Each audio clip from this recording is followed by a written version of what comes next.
Bem, hoje nós vamos falar sobre a fábrica das doenças e a fábrica da saúde. Mas essa fábrica, ela só trabalha com aquele material que você dá a ela. E qual é o material dessa fábrica? Chama-se comida, alimentos. E como é o nome da fábrica? Estômago. O estômago, ele cabe aí por volta de 2 quilos de alimentos. E a quantidade de alimentos que a gente come durante o ano, nos 365 dias, dá mais ou menos 500 quilos por cada pessoa.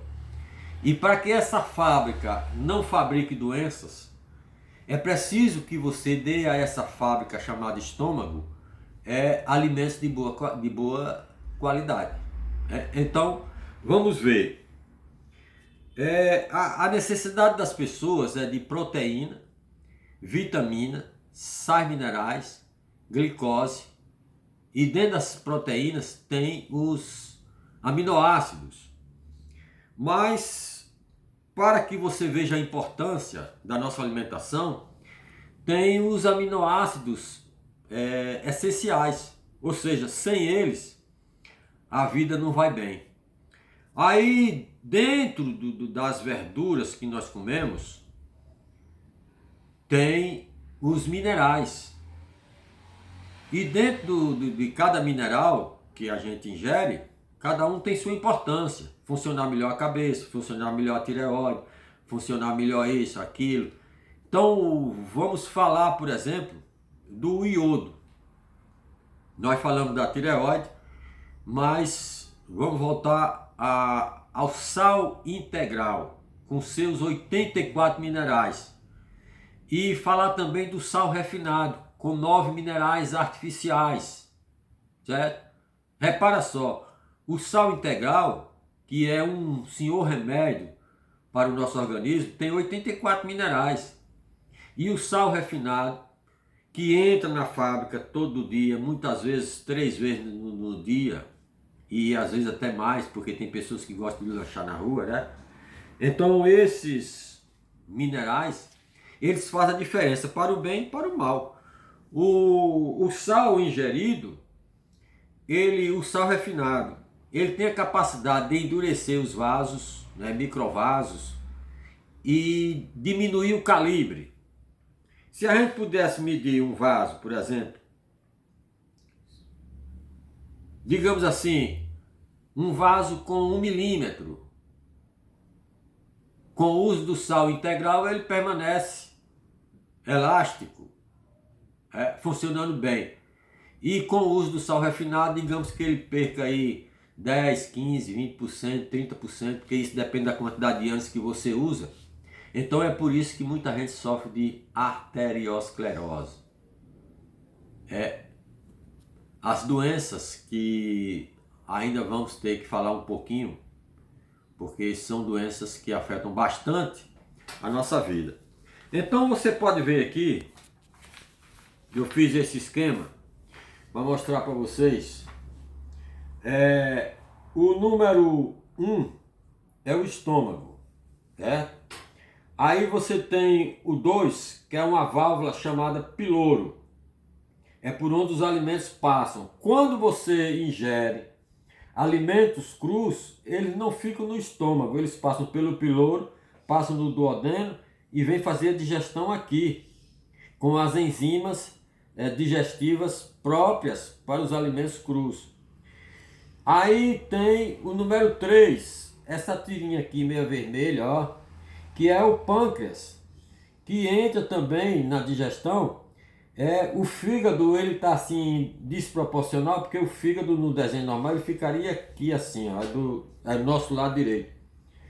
Aí o fígado comanda algumas ações e a vesícula produz também um líquido que junto com o pâncreas vão ajudar a digestão, principalmente quando tem alimentos pesados, né, alimentos de origem animal. E são muitos, né, que as pessoas ingerem. Então, quando eu como alimentos cozidos, A digestão é feita aqui com a lipase, a renina, pepsina e HCl. O HCl é o ácido clorídrico. Tá? Aí essas enzimas pegam o alimento e transformam o alimento numa substância pastosa. Mas se você bebe água, suco, água gelada, ou come alguma coisa doce por cima do alimento cozido, esse alimento vai fermentar. Fermentar é o nome bonito para a podridão do alimento. Aí você já sabe o que eu quero dizer, né?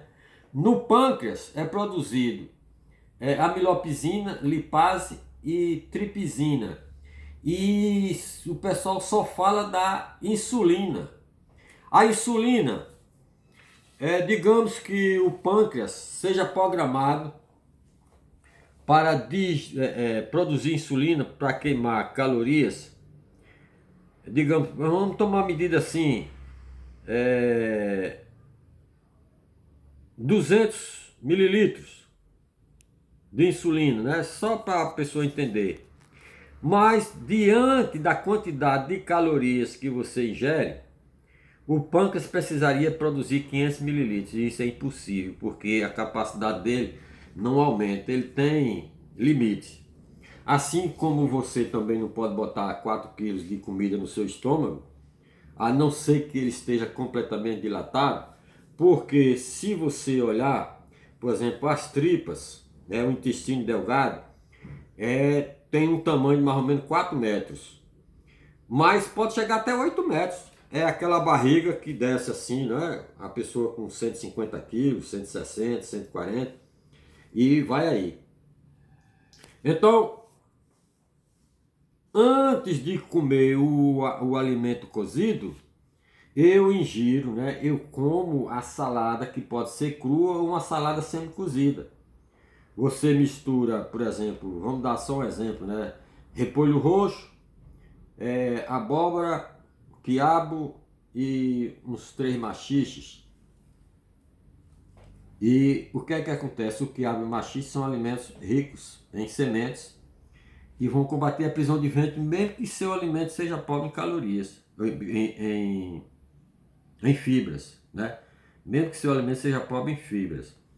Então, para que as doenças não aconteçam, principalmente as doenças da moda, eu devo ingerir com uma certa qualidade as misturas, que eu chamadas boas combinações alimentares. Então, vamos ver a pior combinação alimentar que nós temos no Brasil. É aquela pessoa que ingere feijão seco, menos o de corda e o de soja, feijão seco, bota arroz branco, mistura macarrão e farinha de mandioca. Ó, feijão seco, arroz, macarrão e farinha de mandioca, 4 misturas. E aí ele acrescenta mais no cozido da carne a batatinha cozida e a carne. 6 alimentos calóricos. Quantos anos uma pessoa se alimentando assim vai viver sem ser diabético? E como o pessoal gosta de comer muita carne, pensando que carne é alimento, aí muitas vezes acontece a hipertensão e o diabetes junto. E aí a dor é terrível. Porque o sangue do diabético, o sangue da alimentação rica em calorias, é um sangue um tanto quanto amarelado. Em vez de ser um sangue vermelho, é um sangue tanto quanto amarelado. Por isso que as feridas não são curadas. Elas permanecem e vão crescendo. Mas tem tratamento. Geralmente se chama erisipela, porque essa palavra erisipela do grego significa vermelhidão. A parte afetada geralmente nos membros inferiores fica vermelha e depois vai estourando e virando feridas. Tem tratamento. E mais tarde você vai saber como é esse tratamento. Então pense bem quando for fazer o seu desjejum. Tem o trabalhador braçal, tem o trabalhador intelectual e tem o trabalhador, aquele que passa o dia muitas vezes em pé numa loja. Mas a lei trabalhista, e eu acho que ainda existe, quem trabalha em pé, de hora em hora tem direito de sentar 10 minutos. Quem trabalha sentado, de hora em hora tem direito de levantar e caminhar por ali mesmo uns 10 minutos. Coisa que eu acho que raramente acontece. Então tem aquele trabalhador que exerce a profissão numa fábrica, que ele não para. Sempre pegando peças, por exemplo, linha de montagem de automóveis, de caminhão, e outras fábricas, aonde o trabalhador tem que estar ali atento, porque o material vai chegando e ele vai colocando. O outro assim chama-se o trabalho contínuo. E esse trabalho repetitivo, né, sempre fazer os mesmos movimentos, vai fazendo com que o desgaste nas juntas aconteça. Os músculos ficam rígidos, os nervos sofrem também com isso.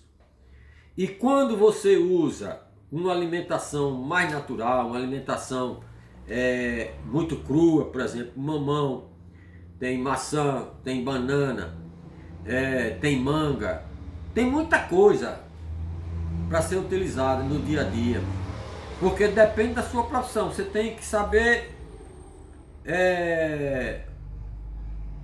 que tipo de alimento usa pela manhã. Meu dia é o tradicional, feijão com arroz, né? Só que a pessoa diz feijão com arroz, mas dentro dessas misturas aí vem mais coisa.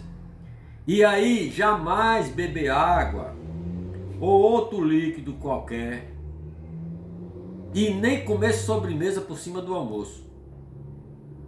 Porque aí a fábrica, em vez de fabricar saúde, vai fabricar doença, porque a comida vai fermentar. Tem gente que bebe refrigerante por cima do almoço, né? Principalmente nos restaurantes, porque quando você pede um almoço, a pessoa chega logo e diz, vai beber o quê? Né? Então, eu já vi gente que pediu, foi Coca-Cola de 2 litros, o cara foi tomando e bebeu quase 1 litro de Coca-Cola e levou o resto. Né? Tem gente que toma café, eu já vi gente comer cuscuz com cerveja. Então tem de tudo. Aqueles pessoal que come sanduíche,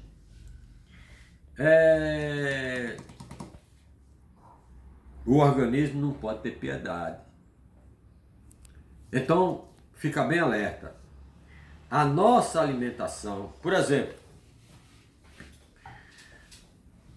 vamos falar assim sobre as más combinações. Nós falamos sobre feijão com arroz, macarrão, farinha, batatinha e carne, né? Caramba, rapaz, onde ficou a salada? Nunca coma tomate cozido. Nunca misture carne com outra carne. E coma carne só aquele pedacinho cortado miudinho dentro do feijão. Não cozido dentro do feijão. Na hora que você bota seu feijão no prato, você pega um pedacinho de carne e corta miudinho, que é para dar aquele sabor que você gosta. Mas não pense que carne é comida. E o pessoal reclama, por exemplo, de dor de cabeça. É a reação ou do fígado ou dos rins, ou da própria má digestão. A pessoa come demais. Então, o que é que acontece? Essas más combinações fazem com que o prejuízo seja grande. Então, você vai assistir esse vídeo umas 3, 4 vezes, 5 vezes, e você pode ter certeza que a sua vida vai melhorar, caso você coloque essas instruções em prática. Então, voltando à fábrica da vida, né? A fábrica, ela dá resposta boa ou ruim, e você tem consciência disso. Porque muitas vezes as pessoas dizem, eu sei que não presta, mas eu estou comendo. Então, tem aquilo que você faz, por exemplo, durante 2, 3 meses direto, o erro, né? Que aí a doença vem. Tem coisas que você usa durante anos e anos, sendo pequenos mal-estar, toma um chazinho, a coisa passa e tal. Mas fique sabendo. Tem manchete dos jornais que diz assim, a hipertensão diminui até 16 anos a vida de uma pessoa. Mas quem foi que formou a hipertensão? a sua comida. E quem foi que ingeriu a comida? Você. Por isso que essa parte do estômago, que aqui e acolá a gente está falando, é muito importante. Aqui no Brasil, nós temos a maior quantidade de cancerosos do estômago do mundo. Eu vi uma reportagem onde dizia o seguinte: quando acontece alguém ter um câncer de estômago na Europa, ou um médico de lá, que se conhece algum médico brasileiro, ele liga para cá. E uma pesquisa lá no Hospital das Clínicas, tem uma matéria onde diz que naquela época, 20 anos atrás, que os maiores erros para acontecer o câncer no estômago eram o café e a pimenta do reino. Mas de lá para cá outros ingredientes foram acrescentados. A pimenta do reino irrita a mucosa e vai destruindo. O café faz o mesmo trabalho. Aí vem o que? A gastrite. A gastrite, como o nome diz, né, a inflamação do sistema gástrico. Depois da gastrite vem a úlcera estomacal.